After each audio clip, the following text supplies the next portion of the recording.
Olá, meus irmãos, Deus abençoe cada um de vocês. Estou com saudades, mas a palavra de Deus tem sido nossa companheira. Por isso, eu convido você a abrir sua Bíblia em Provérbios, capítulo 6. Provérbios, capítulo 6. Faremos a leitura do versículo 20 ao versículo 35. Como vocês sabem, nos domingos pela manhã, na Escola Bíblica Dominical, nós estamos estudando o livro de Provérbios. E a partir do versículo 20, a palavra do Senhor diz assim: Meu filho, obedeça aos mandamentos de seu pai e não abandone o ensino de sua mãe. Amarre-os sempre junto ao coração. Ate-os ao redor do pescoço. Quando você andar, eles o guiarão. Quando dormir, o estarão protegendo. Quando acordar, falarão com você. Pois o mandamento é lâmpada, a instrução é luz, e as advertências da disciplina são um caminho que conduz à vida. Eles o protegerão. Eu convido você agora a orar comigo e nós vamos caminhando nesse texto, pegando por pedaços, e eu quero primeiro falar com vocês acerca desse primeiro momento, mas antes, vamos fazer uma oração. Pai, obrigado porque a tua palavra é lâmpada para os nossos pés, e isso nos impede de tropeçar e de nos machucarmos. Nós sabemos que não temos a capacidade de enxergar, mesmo com uma lâmpada forte, que é a tua palavra, se o teu Santo Espírito não nos ajudar. Por isso, peço, Espírito Santo, fala ao nosso coração, nos ensine. Abençoe, Senhor, a cada um, hoje e sempre, em nome de Jesus. Amém. Aqui, Salomão, ele já dá logo de cara um conselho. Meu filho, é um tom paternal, obviamente, mas que diz, olha, obedeça aos mandamentos de seu pai e não abandone o ensino da sua mãe. Parece clichê, e é algo tão importante, mas tão importante que é desprezado ou não valorizado no momento mais importante da vida da pessoa, que é quando ela tem o seu pai e sua mãe para lhe dar conselhos. É a parte da juventude, geralmente, onde os pais estão vivos e ali eles dão conselhos aos seus filhos. Mas os filhos, eles têm dificuldade em ouvir os conselhos dos pais. E aqui, Provérbios diz: obedeça os mandamentos do seu pai e não abandone o ensino da sua mãe. E é interessante que ele diz: amarre-os sempre junto ao coração. Esses ensinamentos dos pais, eles devem ser guardados no coração, num lugar de fácil acesso, no coração, ser guardado como algo bom, algo benquisto, algo admirável. Aqui Salomão diz que nós devemos ter esses ensinamentos amarrados no nosso pescoço e nós devemos dormir com isso, guardando, e esses ensinamentos trarão uma luz para quando nós caminharmos. Quantas pessoas já um pouco mais experientes não rememoram sua vida e pensam consigo mesmos: ai, se eu tivesse ouvido a minha mãe, se eu tivesse ouvido meu pai, se eu tivesse feito o que meu pai e minha mãe me disseram, eu não teria sofrido isso, ou não estaria sofrendo até o dia de hoje. Se eu pudesse voltar atrás, eu não discutiria com meu pai e com a minha mãe. Eu não bateria a porta e sairia pisando duro. Eu ouviria, baixaria a cabeça e agradeceria. Por que eu não ouvi meu pai e minha mãe? Aqui Salomão, ele é considerado o homem mais sábio que já teve na terra, uma sabedoria não própria, mas dada por Deus. Ele diz, olha, seja sábio também, escute seu pai e sua mãe. Significa que todo pai, toda mãe é sábio? Não. Mas todo pai e toda mãe deve ser ouvido com atenção. Pois mesmo na falta de sabedoria, o próprio Deus, ele usa a boca do pai e da mãe de alguma maneira. Por isso, antes de responder a um pai ou uma mãe, feche sua boca e abra os seus ouvidos. E além de ouvir a voz do pai e da mãe, busque ouvir a voz do próprio Deus ali naquelas palavras de alguma maneira. Se não for alinhado à palavra de Deus, não guarde no seu coração. Mas para se ter um critério, ouça com atenção. É justo que se faça dessa maneira. No 24, ele diz, eles o protegerão da mulher imoral. E esse é o cerne dessa perícope que eu quero tratar com vocês. Aqui Salomão vai falar de uma armadilha que ela é mortal, que é o adultério.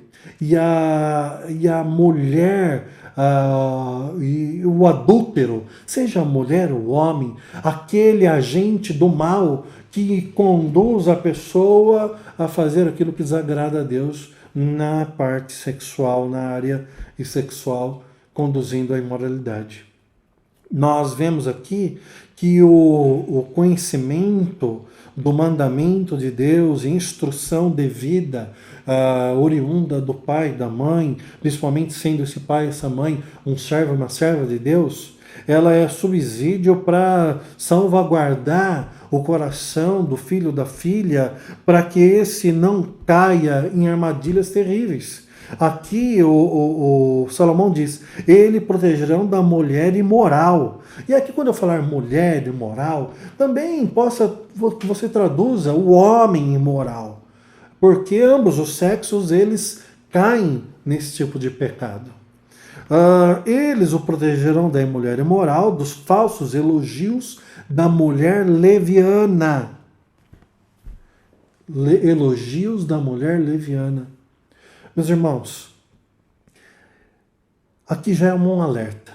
Existem pessoas que falam de maneira aveludada, agradável, com palavras suaves e palatáveis e agradáveis aos ouvidos, que no fundo, os desejos não é de bênção, mas é de maldição. Por isso que o texto diz falsos elogios da mulher leviana. E aqui já vem um ponto que é difícil para nós aceitarmos. Nem sempre os elogios são verdadeiros, por mais que queiramos acreditar que são verdadeiros, pois isso afaga o nosso ego.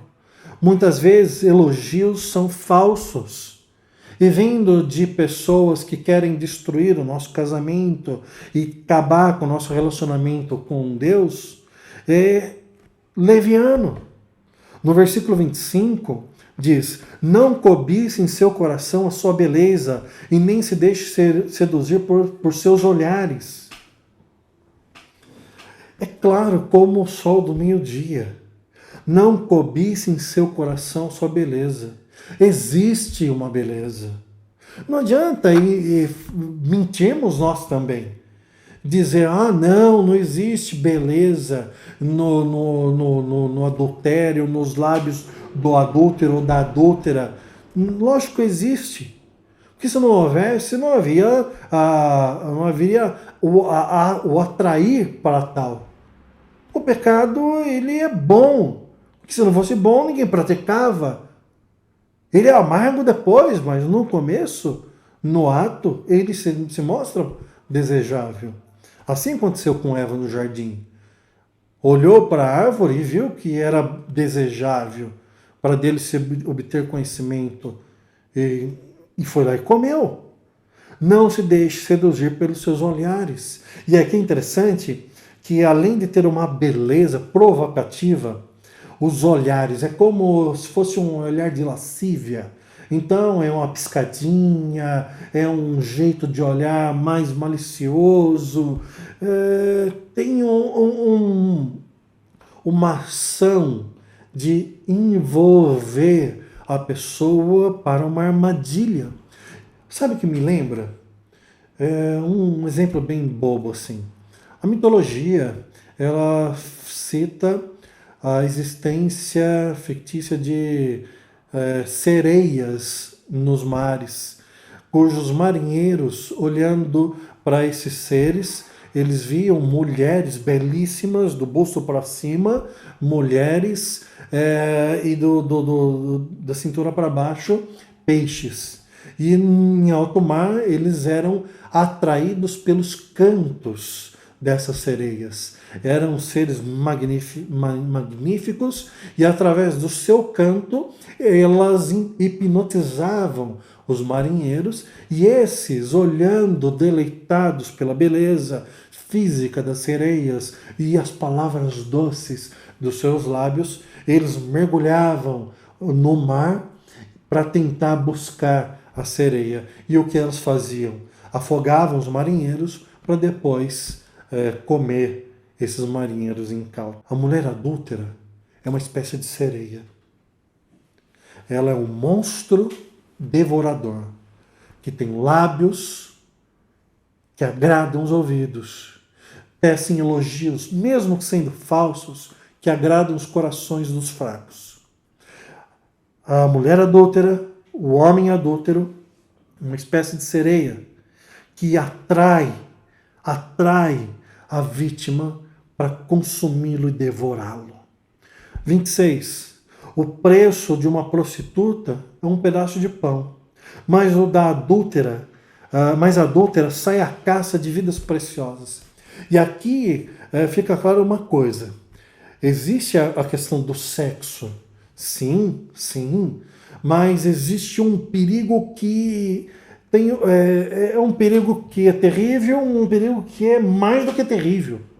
A prostituta é terrível porque ela macula o leito do casamento. Ela faz mal no coração daquele que comete o pecado e machuca pelas ações desses o cônjuge e toda uma família. Mas a prostituta, aquela é descrita como uma pessoa que tem uma alma vazia e já chegou num poço de desespero tão grande que o sexo para ela é apenas uma moeda de troca. É para apenas comprar pão, ou seja, para se alimentar. Ela vende o seu corpo pelo sustento do dia. Ela não tem sentimento envolvido no ato de sexual com o seu cliente. Mas a adúltera, essa mulher é muito mais perigosa do que a própria prostituta, pois ela envolve a sua vítima como uma sereia e ali vai trazendo à tona não apenas o desejo sexual, mas o desejo de ser possuído e acabar possuindo aquele que comete o pecado com ela. A adúltera, ela lança o seu encanto e ali ela tenta absorver o outro para si mesmo. E aqui Salomão no 27 ele diz o óbvio, ululante. Pode alguém colocar fogo no peito sem queimar a roupa? Pode alguém andar sobre brasa sem queimar os pés? Não tem como, né? Gente, se você pegar e abraçar o fogo, você ficará incendiado e morrerá queimado. Se não morrer queimado, ficará tão machucado, e será totalmente desfigurado. Não tem como sair ileso de uma relação de adultério. Se sair vivo, sai com cicatrizes terríveis pelo resto da vida. No 28, diz assim: pode alguém andar sobre brasa sem queimar os pés? Assim acontece com quem se deita com mulher alheia. Ninguém que a toque ficará sem castigo. aquele que se deita com mulher alheia, aquela que se deita com homem alheio, está atraindo sobre si um castigo terrível, terrível, terrível, terrível. Meus irmãos, minhas irmãs, no versículo 32 a palavra diz: mas o homem que comete adultério não tem juízo. De fato, que juízo tem? Não pensa com a cabeça. Pensa com os desejos da carne. Pois não tem raciocínio. Pois se pensasse com clareza, saberia da desgraça e da tragédia que estaria atraindo sobre sua vida. Então, meus irmãos, como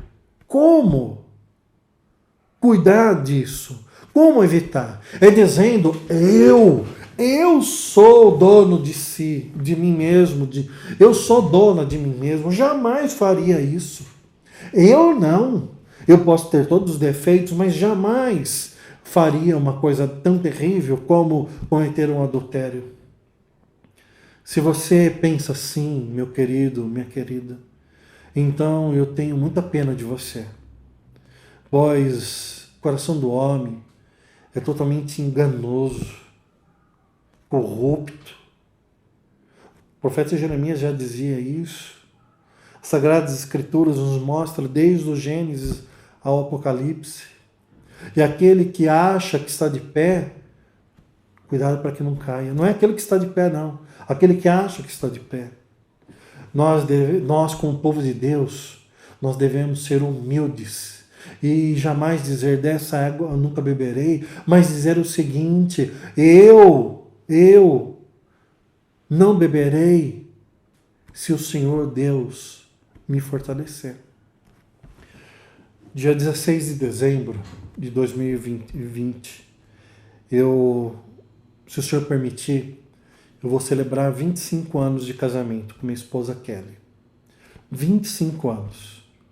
Mas há 15 anos atrás, uma amiga, ou uma pseudo-amiga, chegou para minha esposa e disse o seguinte: Kelly, quem garante que o seu marido não trai você? E ela respondeu da seguinte maneira, e aquilo ficou guardado no meu coração e ficará guardado para sempre. Pois eu acredito que veio não da boca dela, mas da boca de Deus. Ela disse assim: não sou eu que devo garantir ou não garantir a fidelidade do meu marido. Ele só será fiel a mim, não porque eu fique olhando no celular, ou fuçando nos bolsos, ou seguindo onde quer que ele vá. Eu entrego ele nas mãos de Deus. E se ele não amar a Deus, ele não será capaz de me amar também. Então eu oro para que ele ame a Deus. Porque se meu marido amar a Deus, eu estou segura no meu casamento. Então, eu entendo que isso realmente é uma verdade. O remédio contra o adultério é amar a Deus.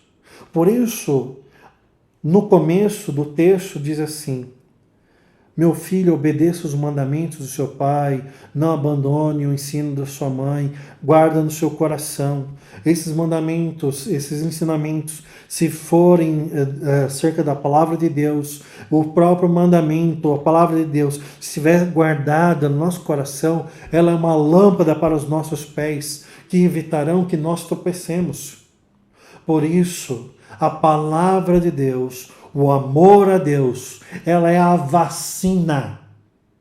Não o remédio, mas a própria vacina que nos imuniza desse pecado.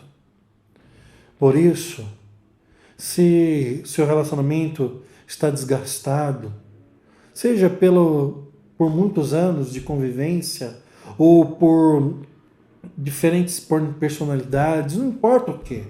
o estresse do orçamento financeiro, da casa, em tantas outras coisas. Se por algum motivo você tem ouvido palavras doces de pessoas no seu trabalho, no lugar onde você pratica ali o seu lazer, talvez a tua esposa não saiba, talvez o teu esposo não saiba, mas o Senhor Deus sabe.